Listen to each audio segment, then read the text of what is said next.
Oi, pessoal, tudo bem? Aqui é o professor Darlan, né, como vocês sabem.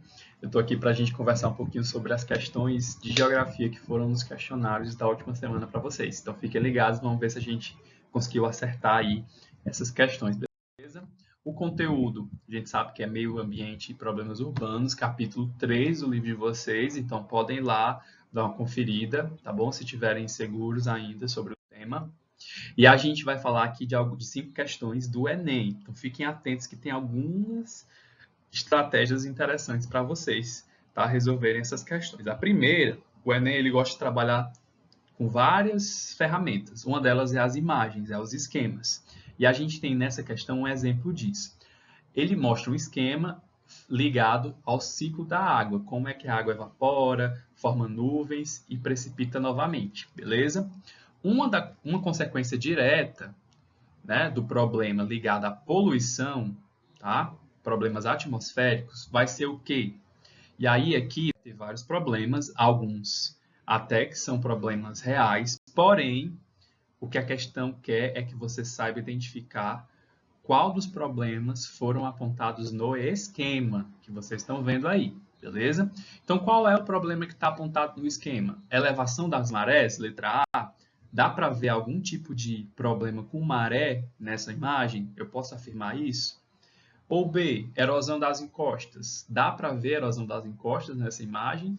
Encosta, lembrando, é essa partezinha que vocês estão vendo da, né, da bordinha das montanhas, dos morros, tá bom? Letra C, laterização do solo, formação de camadas de sais, né, de substâncias inadequadas para a agricultura, dá para ver isso também. Fragmentação de rochas, dá para ver isso na imagem. Ou redução de flora. Se vocês ficarem atentos, bem no cantinho aí, vocês estão vendo que tem uma parte que fala da condensação da água, uma rodinha, né, que tem algumas folhas dentro, precipitação seca e danos de vegetação. Se a gente está falando de danos da vegetação, a chuva ácida provoca danos e, consequentemente, redução da flora. A resposta é a letra E, ok? Então, olha aí, a resposta está na questão, geralmente. Bem, pessoal, e agora a segunda questão, ele fala da agricultura e do efeito estufa, tá?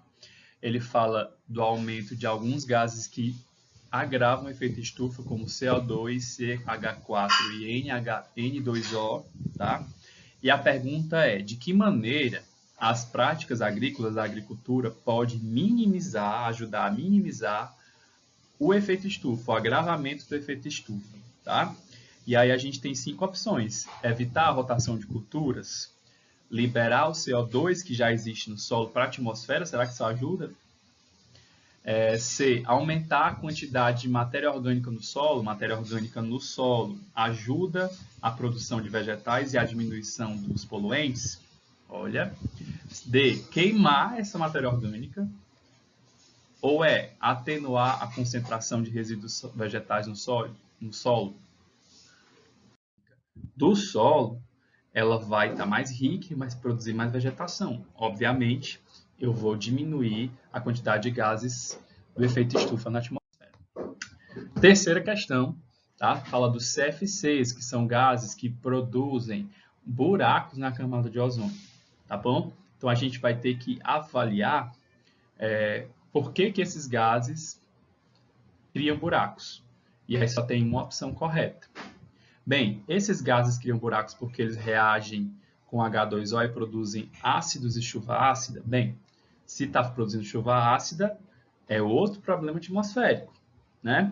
Letra B, reagem espontaneamente com o oxigênio, produzindo gás carbônico, CO2, e agravando o efeito estufa. Será que essa resposta, ligada aos CFCs, escapam para o espaço, provocando o fenômeno da inversão térmica? Letra C, será? Inversão térmica é um problema atmosférico. Se vocês lerem lá no capítulo, vocês vão ver qual é a diferença entre camada de ozônio e inversão térmica.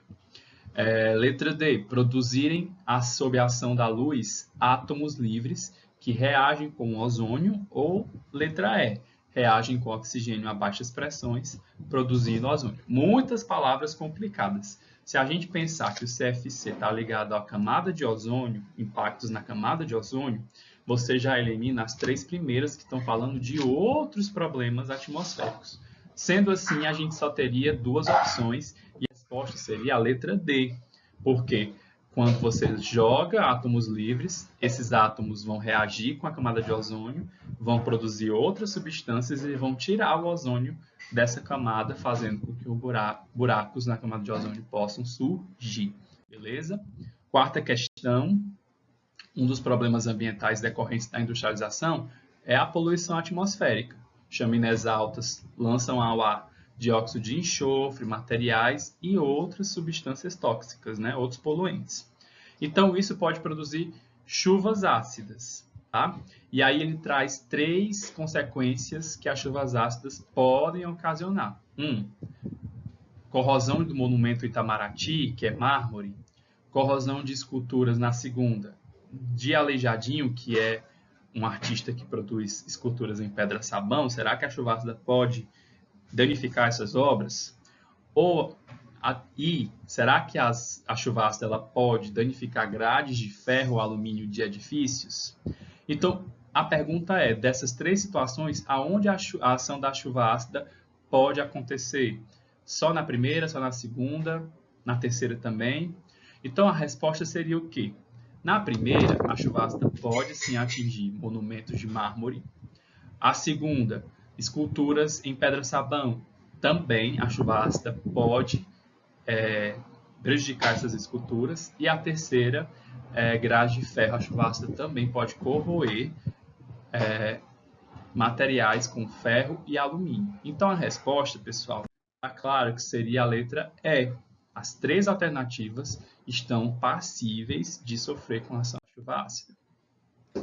Quinta questão, a gente está falando do CO2, do aquecimento global. Tá? Esse texto ele explica, né, várias questões sobre o aquecimento global e sobre gases que contribuem com o aquecimento global.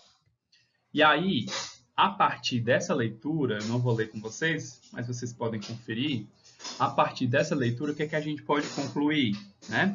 Será que, a partir dela, gases lançados na atmosfera, como indústrias, né, que lançam, podem interferir no recrudescimento do efeito estufa, ou seja, na diminuição do efeito estufa? Será que os gases lançados pelas indústrias diminuem o efeito estufa?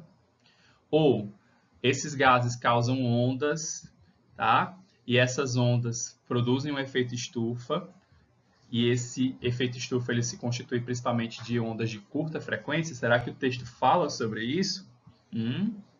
C. Apenas o gás carbônico é capaz de reter calor suficiente para gerar o efeito estufa. Só um gás é capaz de ampliar e gerar o efeito estufa. Será? O texto diz isso? Letra D. O efeito estufa ocorre apenas nas camadas externas da atmosfera? Ou letra E. O vapor de água permite a livre passagem de raios infravermelhos, que causam a livre reflexão para o espaço exterior? Então aqui, gente, a gente tem que focar em saber o que a questão fala. E a questão fala dos gases que são lançados na atmosfera por atividades humanas. E eles podem interferir no efeito estufa. Essa seria a resposta correta. Então é isso, pessoal. Lembrem-se, fiquem em casa, tá? Cuidem-se, cuidem da família de vocês. Ok? Vamos respeitar esse momento. Eu sei que é difícil, tá? E fica aí um cheiro para vocês. Até a próxima oportunidade, a próxima correção. Valeu!